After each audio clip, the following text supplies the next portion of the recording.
Good evening and thank you for joining us for Krempton News at 10 tonight. I'm Mark Hanrahan. We start with some developing news on the South Hill this evening after a man was shot near 6th and Cedar. Police were called to the scene at around 6 o'clock tonight, and when they arrived, they say they found a man with a gunshot wound. He was taken to the hospital. No word tonight on his condition. Police say they did detain a man, but so far no arrests have been made. This is a developing story, and we will bring you updates as soon as we get them. In other news, a South Hill man is trying to restore his name and reputation after being accused of murder. Joey Riley was arrested in January of 2020. Detectives believe that he beat a man to death outside of a Spokane Valley bar. It turns out he wasn't anywhere near the crime scene. He talked to KREM 2's Kyle Simchuk about how challenging the last couple of years have been for him and his family. Kyle? Well, Riley says not only did his reputation suffer, he's lost customers at his Spokane Valley tattoo shop. The arrest traumatized his wife and kids. Now Riley is suing the sheriff's office and county prosecutor. Ask Joey Riley what his life has been like the last 2 years, and he'll tell you. All over the place. It's up and down. It's emotional. I get support from different people, and I get hate from others. Spokane County Sheriff's detectives knocked on his door in January 2020. What the heck is going on? You know, what's happening right now? Can I help you guys? Riley could have never anticipated what happened next. They're like, turn around, put your hands behind your back, you're under arrest. Days earlier, a fight broke out in the parking lot at Ichabod's East in Spokane Valley. A 40-year-old father, Daniel Jarman, died at the hospital. A few women drinking at the bar told Detective Mark Melville the suspect introduced himself as Joe Riley earlier that night. They said, why are the girls swearing that it's 1,000,000,000% you? And I said, what girls? Riley says he's never met those women or the man who used his identity. They withheld a video of inside the bar showing I was never there. The bartender that works at Ichabod's knows who I am and even went to the police and told them he was not there that night. I think that Detective Melville jumped the gun, made bad choices, and it wasn't a stupid mistake. He got a name and he's like, I'm going for it. Riley spent 2 weeks in jail and had limited contact with his family. But imagine what it feels like knowing that you're completely innocent and nobody's listening, nobody's even looking into it. Charges were eventually dropped in 2020, but the damage was already done. Riley racked up debt defending himself, posting bail, and hiring a private investigator. I had to sell all of my kids' Christmas presents, our four-wheelers, our boats. The damage to his name and reputation was even more devastating. I have walked into a grocery store many times, and people pointed me out and started questioning me and drilling me and humiliating me. I had to change my children's mind about police officers and let them know that, hey, Daddy has police officers that are friends. There are good police officers out there. As Riley tries to rebuild his life, he knows he's not the only one in pain. And there's two victims involved in this. The person that lost his life and his children and the things he had going on, and I almost completely lost mine. No one has been convicted of Daniel Jarman's murder. However, detectives later focused on another suspect. He was at the bar and his DNA was found in the victim's car right before the beating.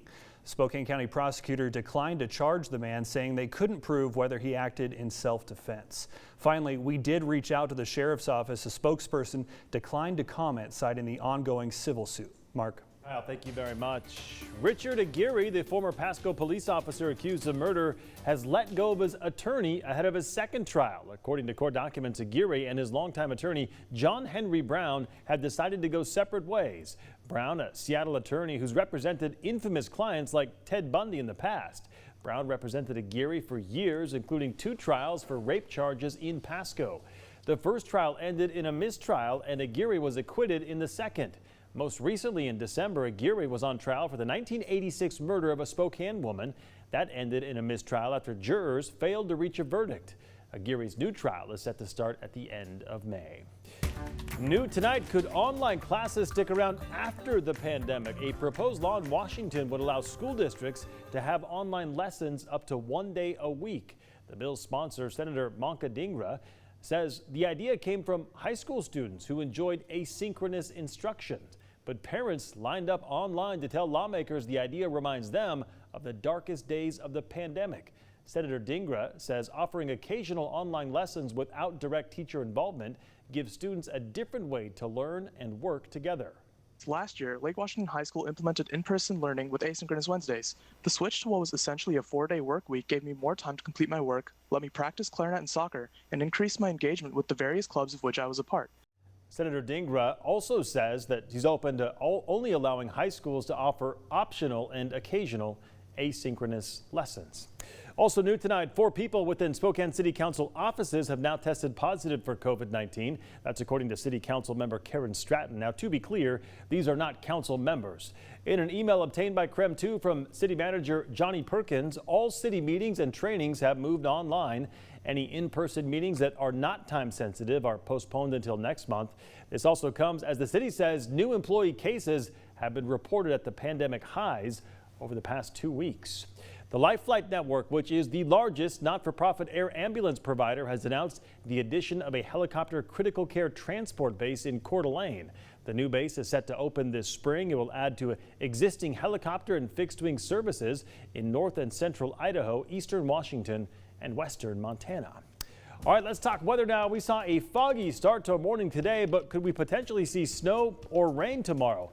Let's get straight out to meteorologist Thomas Patrick for more on what we can expect in the coming hours. Thomas? Yeah, and that snow or rain, well, it's a little bit more than a chance because it's raining right now from our outdoor weather center, just the beginning of a few sprinkles, but this should indicate that we are going to stay as rain here in Spokane, but that's not the case everywhere else across the inland Northwest. Shaded in purple are winter weather advisories. Not a lot of snow, maybe 1 or 2 inches of snow at most, but it would be a slushy snow for these areas in northeastern Washington as well as portions of North Idaho. So now we'll take you to Doppler radar. There's the rain that's now just falling in the Spokane area, but snow in our northern mountains and northern valleys. So areas from Deer Park northward to Colville would be seeing snow as of this hour. At least that is what the radar is indicating for us. Notice this, though, temperature-wise, we're actually going to see increasing temperatures through the overnight hours. So since it's raining right now, pretty confident in saying that it's going to stay as rain. No snow for the Spokane area. But we'll track how long we'll be dealing with this storm system and who could see the most snow when this is all said and done. Omicron has now been challenging us in a way that it's the new enemy. But while it's cause for concern, it's not cause for panic. In other national news this evening, the president held a news conference earlier today, just 1 day before marking 1 year in office. President Biden again reiterated that COVID-19 continues to be a top priority since his first days in office. He also talked about the economy. While inflation continues to be a big problem, he pointed out the economy is strong with strong job growth and low unemployment rather. President Biden also addressed the current challenges in the Senate, but he says it will not tamper down his plans for the nation or scale back his legislative goals.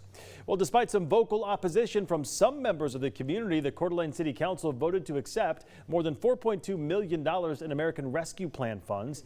The meeting last night did get tense at times. Many residents voiced concerns that accepting the funds could mean the city would be subjected to vaccine or mask mandates from the federal government. So coming up a bit later in the broadcast, our Ian Smay will break down what those funds could be used for. The federal government will now give you free at-home COVID tests and N95 masks. The White House launched their free COVID test website today after a soft launch yesterday. So you'll be able to get 4 free COVID tests per household. Just head to covidtests.gov to sign up for them. The White House also announcing they are releasing 400 million N95 masks from the national stockpile. And here's how you can get one. The masks will be available at pharmacies and community health centers. There is a limit to 3 masks per person. If you'd like a link to get the free COVID tests or how to find a free N95 mask, just text us the word free to 509-448-2000. We'll send that information directly to your phone. Wilbur-Creston school districts will be closing both schools tomorrow and on Friday. The district says it's due to a high number of staff members ill. Extracurricular activities, practices, and games will continue as normal. And we did want to issue a correction from our 6 p.m. broadcast from earlier tonight, which stated that the Coeur d'Alene was on remote learning. That was incorrect. Coeur d'Alene schools will be in person as normal tomorrow. If you'd like a full list of schools that have canceled schools or events due to COVID, just text us the word closed to 509-448-2000. We'll send that information directly to your phone. All right, coming up tonight, more details on the Coeur d'Alene City Council meeting where they voted to accept millions in federal relief funds, why some community members were opposed to taking that money. And a bit later in the broadcast, the rollout of 5G cell phone services has led to some flight cancellations, including in Seattle. We're back in just 90 seconds.